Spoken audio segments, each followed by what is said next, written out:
যে এত বছরকার দুর্ভোগ, সেই দুর্ভোগের অবসান ঘটবে। আমরা দেখেছি অন্তর্বর্তীকালীন সরকার তারা একটা শ্রম সংস্কার কমিশন করেছিল, কিন্তু সেই শ্রম সংস্কার কমিশনের বাস্তবায়নটা সংসদের মাধ্যমে হওয়ার কথা। তা আমরা তো এত বছর যাবত, বিগত 55 বছর দেখেছি শ্রমিকদের নিয়ে শুধু তালবাহানাই করে। তো তাদের জন্য যে আইন হয় সেটা বাস্তবায়ন হয় না। তা আমরা মনে করি এই বর্তমান যে সংসদ, সেই সংসদ শ্রম সংস্কার কমিশনটাকে বাস্তবায়ন করবে, যাতে তারা বাস্তবায়ন করে। এজন্য আমরা সংসদের প্রথম দিন থেকেই প্রেশার ক্রিয়েট গ্রুপ হিসেবে জাতীয় শ্রমিক শক্তি আমরা এখানে অবস্থান নিয়েছি শ্রম সংস্কার কমিশনের সুপারিশগুলো বাস্তবায়ন করার জন্য।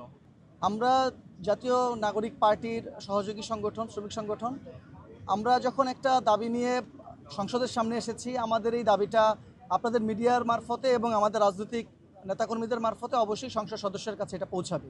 যদি একদিনে না পৌঁছায় আমরা ক্রমান্বয়ে প্রতিদিন আমরা দাঁড়াবো, কিন্তু শ্রম সংস্কার কমিশনের যেই সুপারিশ সেটা সংসদের মাধ্যমে বাস্তবায়ন করার জন্য জাতীয় শ্রমিক শক্তি আমরা আপনার লড়াই করে যাব। প্রতিদিন আমরা এটা লাগাতার প্রয়োজনে করব।